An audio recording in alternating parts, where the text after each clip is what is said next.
Alright, Maths B. So up to now we've been solving when we've known the angle and finding the solution to that. This time we are trying to find the angle. So in this first example, there are a few ways you already know how to do this. You could put this into your calculator. X is inverse sine of square root of 3 over 2 is one way you could do it. You could recognize that this is a special triangle with a square root 3, a 1 and a 2, and sine is opposite, so that would be this angle here, which is 60 degrees, or pi over 3. Okay, so you could do x is pi over 3 if we asked for it in radians. Or just in degrees, x is 60 degrees. And then of course remember that we could have also added 360 to this. As if we do a full circle we get the same angle. So actually there's your basic answer, and then there are other answers. But then there are even more than that, which we'll get to here next. So let's have a look at our unit circle and see what's going on here.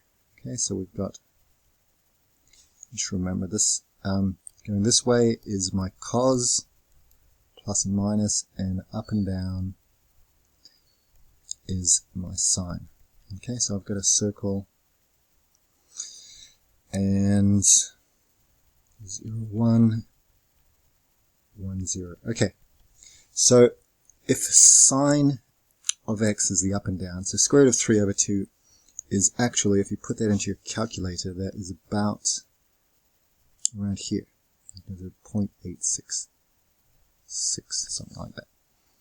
So what we want to do is find where sine is equal to that. And so if we could do this by drawing a line straight across from sine and basically finding this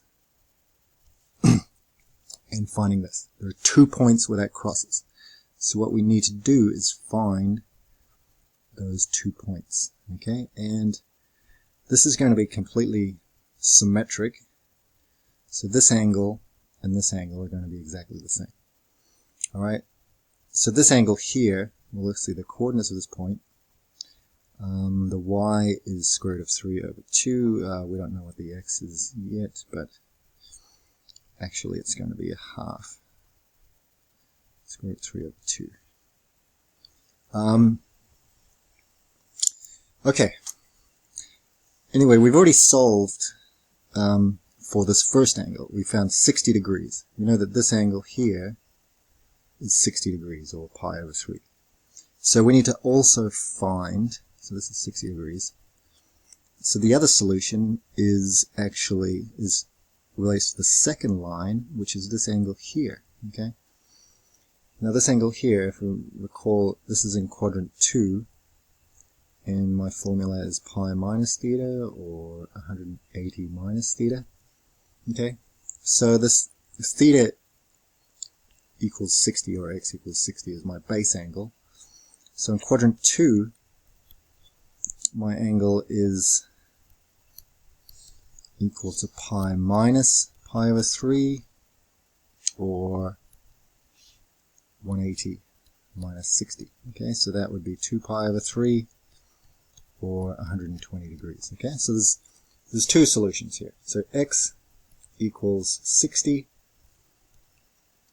or 120. Okay, these are both solutions to this first equation. But again, I can add 360 degrees to each of these, plus 360. So I can have another two solutions. I can have 420 and, what is that, 480. I could add 360 again. I could keep going. 780, 360 is, I think, 840.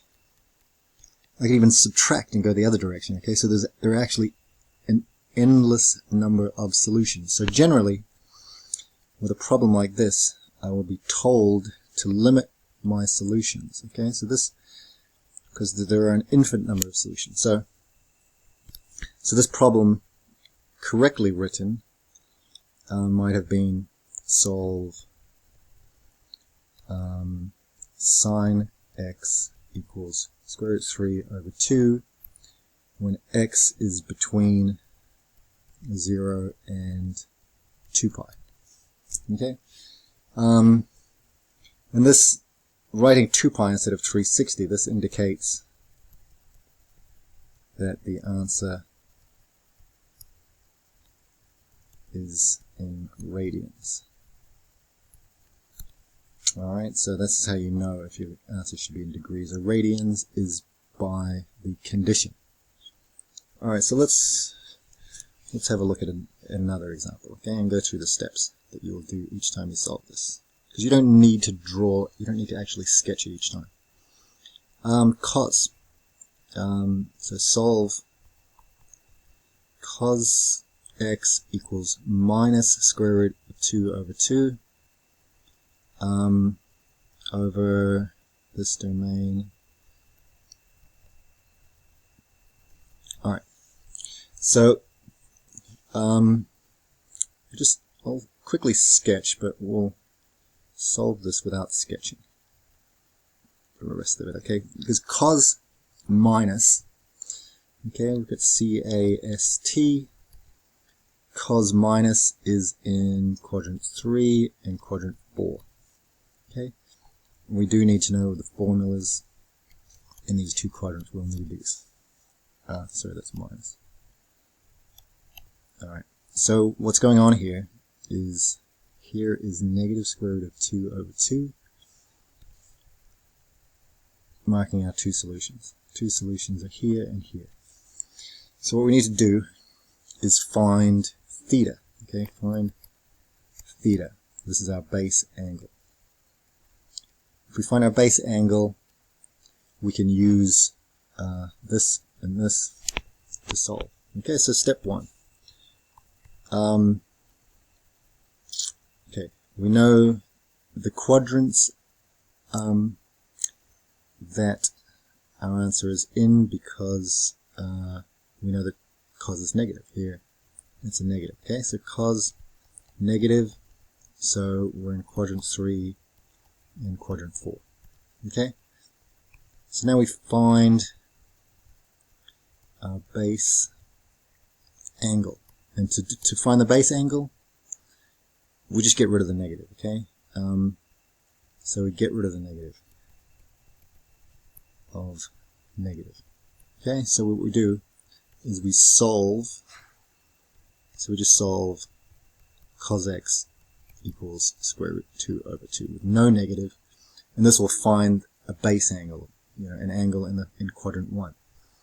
And square root of 2 over 2 is the same as 1 over square root of 2. Okay, and you've got to get used to that.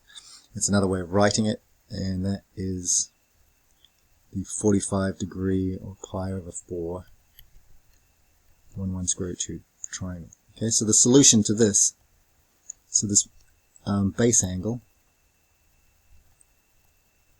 is our 45 degrees or pi over 4. Okay, that's our base angle. So now we're in quadrant 3. Our first solution is quadrant 3, and it's pi minus theta as our answer, so it's pi minus our base angle, which is 3 pi on 4. Okay, that's our first answer. Quadrant 4, we've got pi plus theta, pi plus our base angle, so we've got pi plus pi over 4, which is 5 pi over 4. And